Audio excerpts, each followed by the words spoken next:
আর যেন কোনো মারবুক এইভাবে খালি না হয়, যে কোনো হত্যাকাণ্ডের বিচার যেন দ্রুততম সময়ের মধ্যে সম্পন্ন করতে পারে। এবং প্রশাসনের কাছে আমরা জোর দাবি জানাই যেন মূল আসামি সহ সকল আসামিকে দ্রুততম সময়ের মধ্যে গ্রেফতার করতে পারে এবং এর বিচার কাজ দ্রুততম সময়ের মধ্যে শুরু করতে পারে। দেখেছেন এর আগে মিরপুর থানা যুবদলের আহ্বায়ক হত্যাকাণ্ড হয়েছে, ঢাকা মহানগর উত্তর স্বেচ্ছাসেবক দলের সাবেক সাধারণ সম্পাদক মুসাব্বির হত্যাকাণ্ড হয়েছে, তারই ধারাবাহিকতায় রমনা থানা স্বেচ্ছাসেবক দলের সাবেক আহ্বায়ক বিল্লাল হোসেন তালুকদার হত্যাকাণ্ডের শিকার হয়েছে।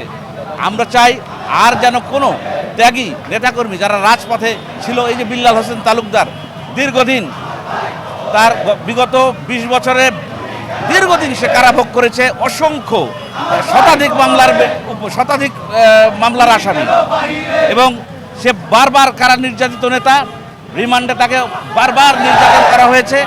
তার অসহায় পরিবার আমাদের দলের দিকে তাকিয়ে আছে।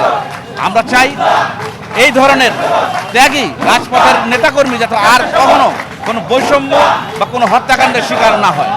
আমরা আপনাদের মাধ্যমে সবসময় যে কোনো হত্যাকাণ্ডের আমরা এই বিচার দাবি করি।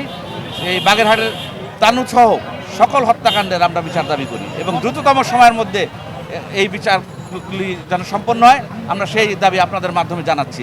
এবং আপনারা দেখেছেন সরকারের মানে সর্বোচ্চ সদিচ্ছা আছে যে কোনো হত্যাকাণ্ডের বিচার। আপনারা ইতিমধ্যে দেখেছেন রামিস হত্যাকাণ্ডের বিচারটা জনগণের দাবির প্রতি সম্মান জানিয়ে কীভাবে দ্রুততম সময়ের মধ্যে শেষ হয়েছে।